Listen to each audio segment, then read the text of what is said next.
Numbers 5.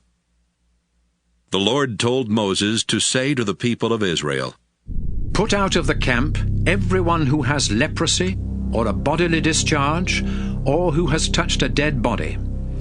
Now that I live among my people, their camp must be kept clean." The Israelites obeyed the Lord's instructions. The Lord told Moses to say to the community of Israel, "If any of you commit a crime against someone, you have sinned against me. You must confess your guilt and pay the victim in full for whatever damage has been done, plus a fine of 20%. If the victim has no relative who can accept this money, it belongs to me and will be paid to the priest. In addition to that payment, you must take a ram for the priest to sacrifice, so your sin will be forgiven. When you make a donation to the sacred tent, that money belongs only to the priest, and each priest will keep what is given to him." The Lord told Moses to say to the people of Israel, Suppose a man becomes jealous and suspects that his wife has been unfaithful, but he has no proof. He must take his wife to the priest, together with 2 pounds of ground barley, as an offering to find out if she is guilty. No olive oil or incense is to be put on that offering.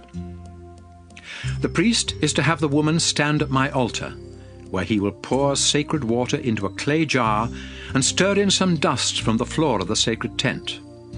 Next, he will remove her veil, then hand her the barley offering and say, "If you have been faithful to your husband, this water won't harm you. But if you have been unfaithful, it will bring down the Lord's curse. You will never be able to give birth to a child, and everyone will curse your name." Then the woman will answer, "If I am guilty, let it happen just as you say." The priest will write these curses on special paper and wash them off into the bitter water, so that when the woman drinks this water, the curses will enter her body. He will take the barley offering from her and lift it up in dedication to me, the Lord. Then he will place it on my altar and burn part of it as a sacrifice. After that, the woman must drink the bitter water. If the woman has been unfaithful, the water will immediately make her unable to have children, and she will be a curse among her people. But if she is innocent, her body will not be harmed, and she will still be able to have children. This is the ceremony that must take place at my altar when a husband suspects that his wife has been unfaithful. The priest must have the woman stand in my presence and carefully follow these instructions. If the husband is wrong, he will not be punished, but if his wife is guilty, she will be punished. Numbers 6. The Lord told Moses to say to the people of Israel, "If any of you want to dedicate yourself to me by vowing to become a Nazirite, you must no longer drink any wine or beer or use any kind of vinegar. Don't drink grape juice or eat grapes or raisins, not even the seeds or skins. Even the hair of a Nazirite is sacred to me, and as long as you are a Nazirite, you must never cut your hair.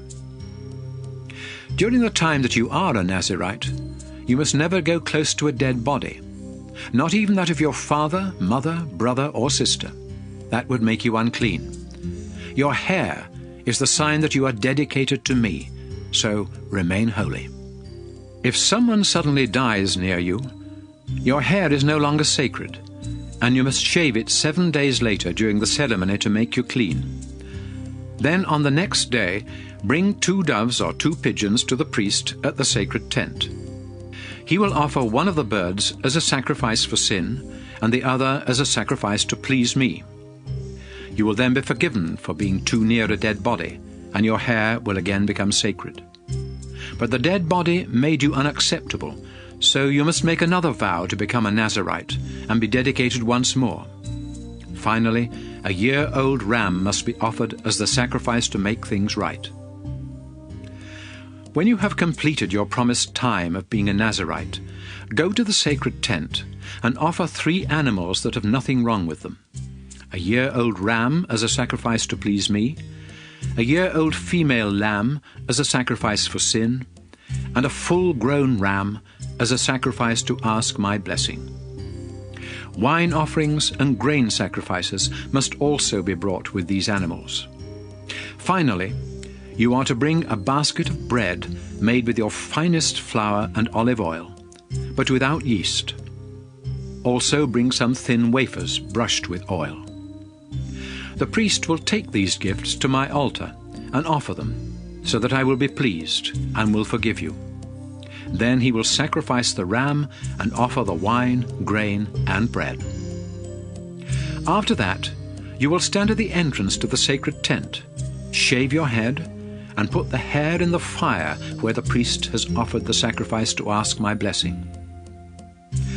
Once the meat from the ram's shoulder has been boiled, the priest will take it, along with 1 loaf of bread and 1 wafer brushed with oil, and give them to you. You will hand them back to the priest, who will lift them up in dedication to me. Then he can eat the meat from the ram's shoulder, its choice ribs, and its hind leg, because this is his share of the sacrifice. After this, you will no longer be a Nazirite, and will be free to drink wine. These are the requirements for Nazirites. However, if you can afford to offer more, you must do so. The Lord told Moses, "When Aaron and his sons bless the people of Israel, they must say, 'I pray that the Lord will bless and protect you, and that he will show you mercy and kindness. May the Lord be good to you and give you peace.'" Then the Lord said, "If Aaron and his sons ask me to bless the Israelites, I will give them my blessing.